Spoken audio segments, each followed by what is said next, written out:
এতিয়া আমি আলোচনা কৰিম চেপ্টাৰ 12 লিনিয়াৰ প্ৰগ্ৰামিং।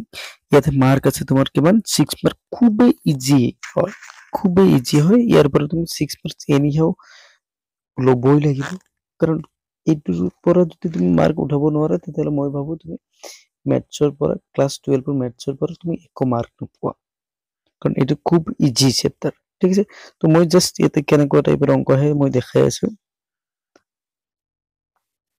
এই অঙ্কটো জেড ইকুয়াল টু মোক দি আছে, তো এইটো ফাংশনৰ পৰা তুমি মেক্সিমাম মিনিমাম ওলাব লাগে। তো চোৱা মই দেখাই আছো কোনবোৰ ভালকে চাব লাগে। এক্সাম্পল 1 খুব দৰকাৰী অংক হয়। ইয়াতে তোমালোকে অকল বাউণ্ডেড অংককেইটাহে চাবা, আনবাউণ্ডেড খিনি চাব নালাগিল। ঠিক আছে, এক্সাম্পল 2 চাব লাগিল, তাৰপিছত তোমাৰ এক্সাম্পল কিমান আছিল 3 চাব লাগিল। ঠিক আছে, তাৰপিছত তোমাৰ এক্সাম্পল চাব লাগিল 5 চাব লাগিল। ঠিক আছে, এই অংকখিনি ইয়াতেও আছে।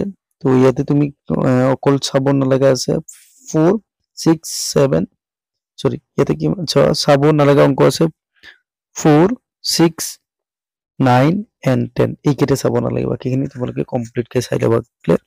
সো বাকি তোমাৰ ইয়াতে কি হৈছে যেনিবা ডাইড প্ৰব্লেম আছে, তো ইয়াতে চাবা এনেকুৱা টাইপৰ ইমান লিখা নাথাকে, জাষ্ট তোমালোকে এই ইয়াতে যিখিনি এলজেব্ৰিকেলি যিখিনি আছে এইখিনি থাকিব, মানে ইয়াৰে পৰা আৰম্ভ কৰি এইখিনিহে দিয়া থাকিব।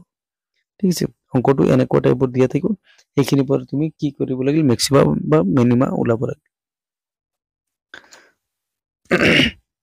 তো সেম প্ৰসেস তুমি এক্সাম্পল 7 ও চাব লাগিব। এই অংক ইমান চোৱাৰ দৰকাৰ নহয়, তো এই অংকটো বেছিকে চাবা। ঠিক আছে, কাৰণ ইয়াতে এইখিনি ইমান চোৱাৰ দৰকাৰ নাই, তুমি জাষ্ট চাব লাগিল এই ইয়াৰে পৰা যে এনেকুৱা ফৰ্মেট দিয়া থাকিব, বাছ তাৰে পৰা হৈ গ'ল। নেক্সট এক্সাম্পল 8 ও চাব লগা আছে। নেক্সট এক্সাম্পল 8 চাব লগা আছে। এক্সাম্পল 7 আর এক্সাম্পল 8 খুবই দরকারি হয়। নেক্সট তুমি এক্সারসাইজত এইখিনি যদি চাব যোৱা, ইয়াতে ইমান যে আছে এইখিনি চালে তোমাৰ হৈ যাব, কিন্তু ইয়াতে চাব হলে তোমাৰ চোৱা এইখিনি পৰি হোৱাৰ পিছত এই এনেকুৱা যোনটো ফৰ্ম হ'ব, ঠিক আছে, এলজেব্ৰিকেল যি লিখিবা এনেকুৱা টাইপৰ যি ফৰ্ম হ'ব সেইখিনিহে ভালকে চাব লাগিব, কাৰণ সেইবোৰহে পৰীক্ষাত আহিব। আৰু এইটো চেপ্টাৰ তোমালোকৰ বেসিক্যালি কি আহিব, এক্সাম্পলহে আহিব। ঠিক আছে, থ্যাংক ইউ ফৰ ওয়াচিং।